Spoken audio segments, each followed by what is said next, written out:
Hey friends, good evening. Hope you all are well and doing well. Today we will discuss about the condition of West Bengal.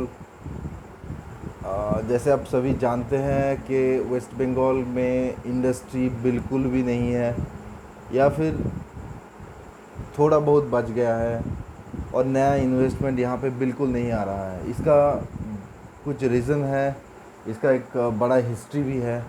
Basically आज का जो topic है इसके लिए मैं ज़्यादा इंस्पायर्ड हुआ हूँ डॉक्टर विवेक बिंद्रा से।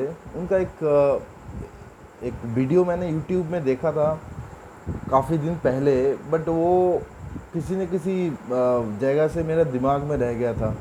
तो उसने काफ़ी अच्छा डिस्क्राइब किया था ऑनगोइंग सिचुएशन, उसको कंपेयर किए थे हिस्ट्री के ऊपर से, क्या हिस्ट्री रहा है अपना वेस्ट बंगाल का।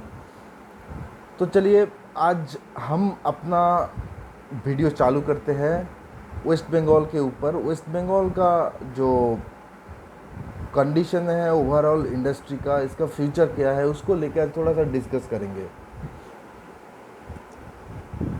देखिए, जैसे हम जानते हैं वेस्ट बंगाल जो था बेसिकली इसका कैपिटल कलकत्ता है, जो अभी कोलकाता के नाम से जाने जाते हैं। तो ये अगर हम देखेंगे ब्रिटिश पीरियड में, तो ये पर्टिकुलर जो कलकत्ता और कलकत्ता सराउंडेड जगह है, जैसे हावड़ा है, जैसे साउथ एंड नॉर्थ 24 परगनाज है, हुगली है, बर्धवान है, ये सारा एरिया में काफ़ी बड़े बड़े इंडस्ट्रीज़ उस टाइम में डेवलप हुए थे, जो धीरे धीरे अपना यहाँ वेस्ट बंगाल से निकल गए। इसका इसका बड़ा बड़ा रीज़न आते हैं जो लास्ट कम्युनिस्ट पार्टी का रूल्स रहा है यहाँ पे 34 साल का। तो उसको कहीं ना कहीं जगह में हम लोग उसको ये इसके काटगड़ा में लाके खड़े कर देते हैं। बट मेरा यहाँ पे दो तीन अलग परसेप्शन है। देखिए, जैसे अब हम किसी पार्टी को अगर चुनाव में जिता के उसको लेके आते हैं, तो इसका मतलब इसका जिम्मेदारी किसका है? इसका जिम्मेदारी पूरा के पूरा आम पब्लिक के ऊपर ही जाता है। तो हम लोगों ने चुनाव में वोट डाल के सीपीआईएम पार्टी को जिताया है, वो लोग आके इंडस्ट्री को डिस्ट्रॉय किया है। तो इसका मतलब क्या होता है, सीपीआईएम पार्टी या फिर लेफ्टिस्ट पार्टी जो भी रहा होगा, उनका जितना भी इसमें योगदान है इंडस्ट्री को ख़त्म करने में, उससे कई गुना ज़्यादा योगदान अपना आम पब्लिक का है। आम पब्लिक जो है वो इन लोगों का बहकावों में आ जाते हैं, वो तो अपना पॉलिटिकल रोटी सीख के निकल जाते हैं, बट अल्टीमेटली हम अपना फ्यूचर को ख़त्म कर देते हैं। तो विवेक बिंद्रा जी ये काफ़ी अच्छी तरीके से डिस्क्राइब किए थे। उसने द बिरला का भी एग्जाम्पल दिए थे, जो काफ़ी शर्मनाक एक अध्याय बोलेंगे। इतना बड़ा इंडस्ट्रियलिस्ट को हमने नंगा घुमाए थे कलकत्ता में, तो उसके बाद वो यहाँ से चले गए और उसका टोटल बिजनेस को भी साथ लेके गए।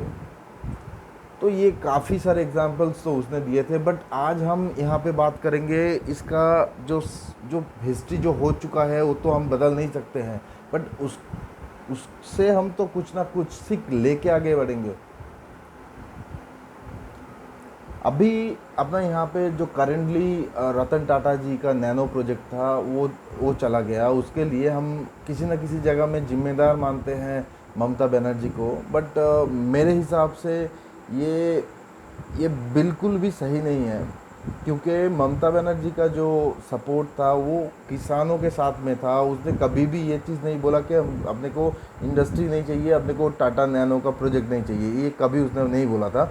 उस she was standing with the farmers of West Bengal, जिससे ज़बरदस्ती ज़मीन छीना जा रहा था ये लेफ्टिस्ट गवर्नमेंट के द्वारा। ये गौर करने वाला बात है। ये जो लेफ्टिस्ट गवर्नमेंट था, तो उस लोगों का स्लोगन यही था कि जिसके पास नांगल है, मतलब जिसके पास ट्रैक्टर है, ज़मीन उसी का है। ये स्लोगन देके वो लोग आए थे गवर्नमेंट में। उसके बाद जैसे जैसे समय बीतता गया, इंडस्ट्री ख़त्म हो गया, उसके बाद में वो लोगों को समझ में आया कि भाई नहीं, इंडस्ट्री चाहिए। अभी इंडस्ट्री चाहिए तो चलो किसी भी तरीके से इंडस्ट्री लेके आते हैं। तो इस हिसाब से उसने ऐसे ही डील बना लिया रतन टाटा जी से कि भाई आप आ जाओ, हम आपको ज़मीन दे देते हैं। बट ज़मीन किसका है? ज़मीन तो है किसान का। मतलब ये कोई सरकारी खास ज़मीन नहीं है, किसान लोगों का अपना प्रॉपर्टी है, तो वो कैसे दे देंगे?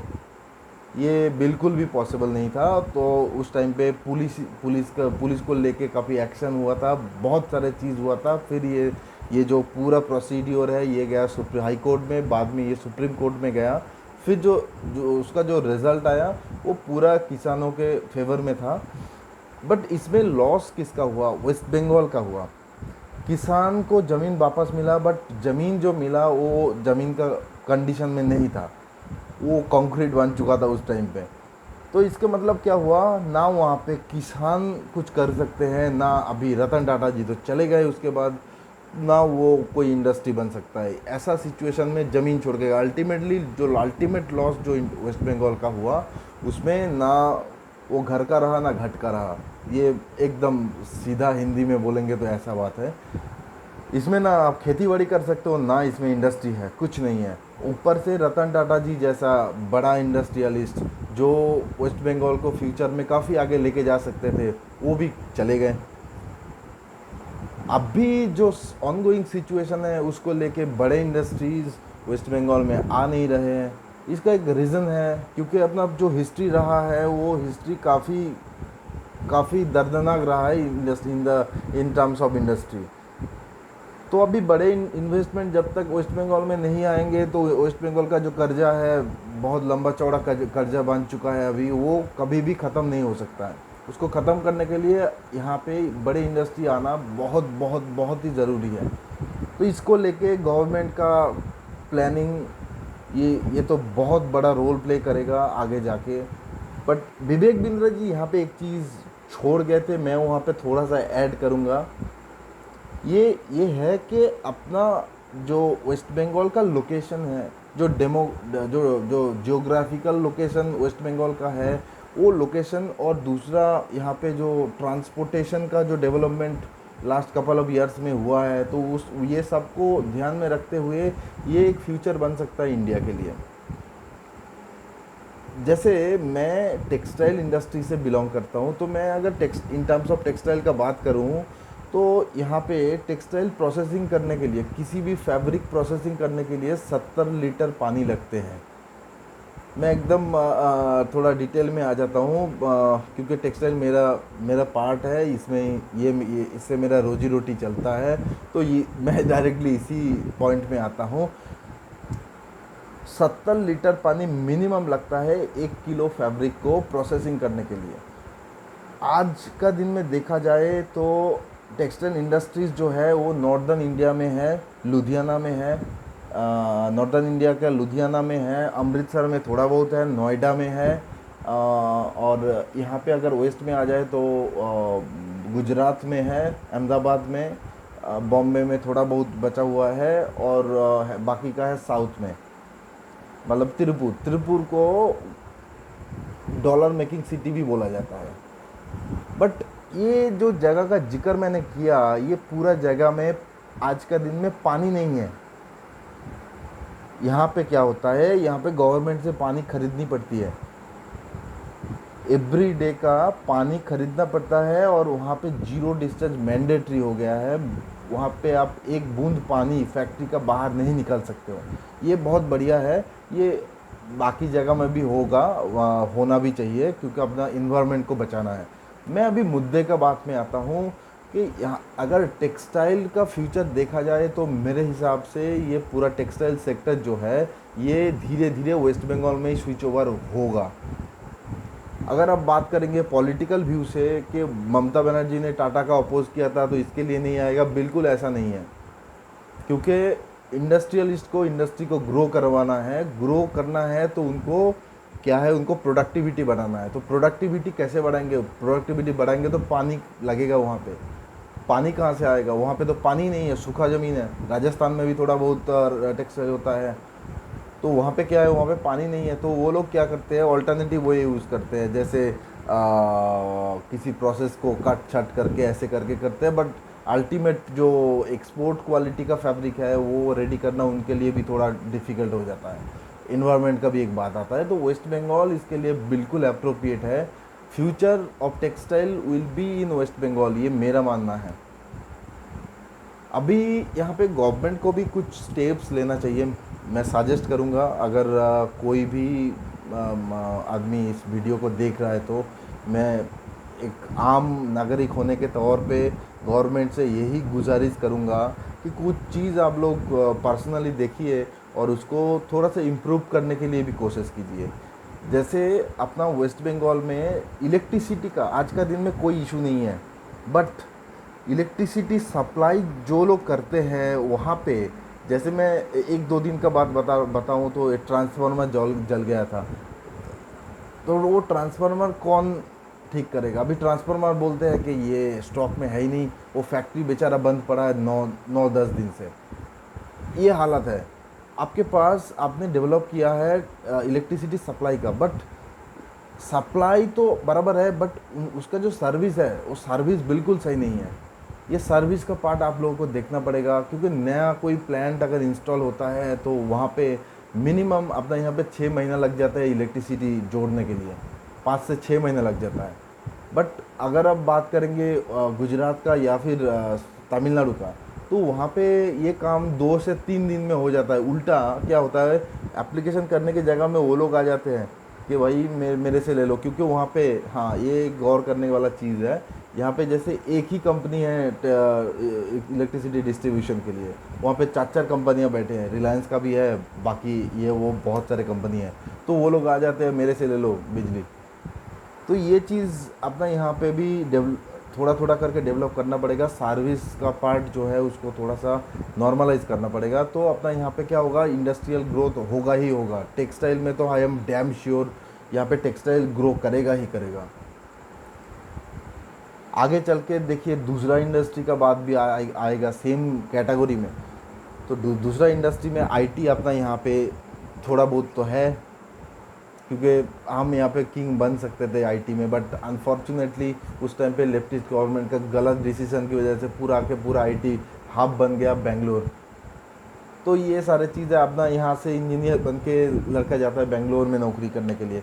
नहीं, इंडिया में है कोई इशू नहीं है, अब यहाँ से वहाँ जा ही सकते हैं, वो बड़ा बात नहीं है। बट अपना स्टेट का जो ग्रोइंग पार्ट था वो हमने ख़त्म कर दिया है। अभी हमने, अब जो हो गया तो हो गया, वो पास्ट है, मैं उसके बारे में ज़्यादा नहीं जाऊँगा डिटेल में।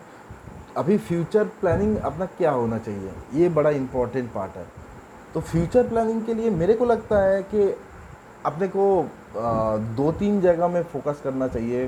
पहला, अपना जो इन्वेस्टमेंट है, जो बड़े ग्रुप का इन्वेस्टमेंट है, उसको लाने के लिए गवर्नमेंट को एक अच्छी कमेटी बनाना चाहिए जहाँ पे इंडस्ट्री से ही लोग बिलोंग करें। ये नहीं है कोई पार्टी का आदमी को लाके बैठा दे, उससे कुछ नहीं होगा, पहला बात। दूसरा बात, लैंड का जो बात आता है तो लैंड एक्विजिशन का बात हो सकता है, या फिर डायरेक्टली ज़मीन भी खरीदा जा सकता है, वो अलग बात है।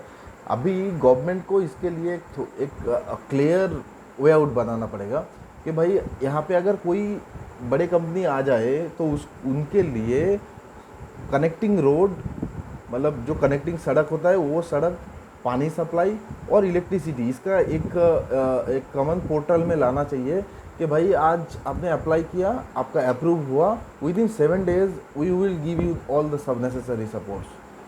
और इनका जो डिसीजन मेकिंग अथॉरिटी रहेगा, वो जो इंडस्ट्रियल बोर्ड जो आप बनाएंगे, उसका जो चेयरमैन है वो सिंगल पॉइंट कांटेक्ट में होना चाहिए। अदरवाइज़ क्या होगा ना, ये किसी का भी, अब 10 आदमी को रख दो, किसी का अकाउंटेबिलिटी भी नहीं आएगा, ऊपर से काम भी नहीं बनेगा। 5-6 महीना में अगर इलेक्ट्रिसिटी का लाइन आप लोग जोड़ते हो तो ये शर्म की बात है आज के दिन में। West Bengal government is doing well, but उनको इंडस्ट्रीज़ के लिए थोड़ा सा अलग से सोचना पड़ेगा, क्योंकि ऐसे जो आज का अपना जो अप्रोच है, ये अप्रोच से इंडस्ट्री वेस्ट बंगाल में नहीं आने वाला है। आपको थोड़ा सा डिफरेंट वे में सोचना पड़ेगा। टेक्सटाइल तो चलो वो आएगा ही आएगा, क्योंकि वो उनको ज़रूरत है वेस्ट बंगाल का, वेस्ट बंगाल का पानी का ज़रूरत है, पानी यहाँ पे बहुत है, हर एक नदी में भरा भरा भरा पड़ा है पानी। तो यहाँ से वो लोग कर सकते हैं आराम से, पानी का कोई टेंशन ही अपने पास नहीं है। दूसरा चीज़, मैं रिक्वेस्ट करूँगा गवर्नमेंट को, वेस्ट बंगाल गवर्नमेंट को, खास करके ममता बनर्जी दीदी को, कि कोई भी इंडस्ट्रियलिस्ट अगर आ जाए, इंडस्ट्री अगर आ जाए यहाँ पे वेस्ट बंगाल में, तो उसको पूरा के पूरा सिक्योरिटी प्रोवाइड किया जाए। सिक्योरिटी मतलब वहाँ पे कोई पॉलिटिकल ट्रैवल्स नहीं होना चाहिए। पॉलिटिकल ट्रैवल्स मतलब क्या होता है, यहाँ पे जैसे कोई एक फैक्ट्री लग गया तो वहाँ पे फिर पार्टी का आदमी खड़ा हो गया, बोलता है कि मेरे से आदमी ले लो, अदरवाइज़ आप फैक्ट्री नहीं चला सकते। ये चीज़ आपको पर्सनली देखना पड़ेगा मैडम, ये बंद कराना पड़ेगा, नहीं तो अपना वेस्ट बंगाल की जो इंडस्ट्रियल ग्रोथ है वो ग्रोथ रुक जाएगी। ठीक है ना। और मैं तो एंड में विवेक बिंद्रा जी को कॉन्ग्रेचुलेट करना चाहूँगा। उसने एक अच्छी वीडियो बनाई और अपना जो वेस्ट बंगाल का जो भी ऊपर नीचे का जो भी चीज़ है वो अपने अपने सामने लेके आए। उसके लिए heartful thank you Vivek ji, and your team, you and your team both are absolutely doing well. Thank you very much sir. आज के लिए दोस्तों ये इतना ही। अगर वीडियो आपको अच्छा लगा हो तो प्लीज़ एक लाइक कर देना और चैनल को सब्सक्राइब करना। Thank you, and please maintain the social distance and the Covid protocol. Mask पहनिए, और जब भी आपको मौका मिले वैक्सीन लेने का, वैक्सीन ज़रूर लगाइए, क्योंकि वैक्सीन पूरी तरह से सुरक्षित है, इसमें कुछ प्रॉब्लम ही नहीं है।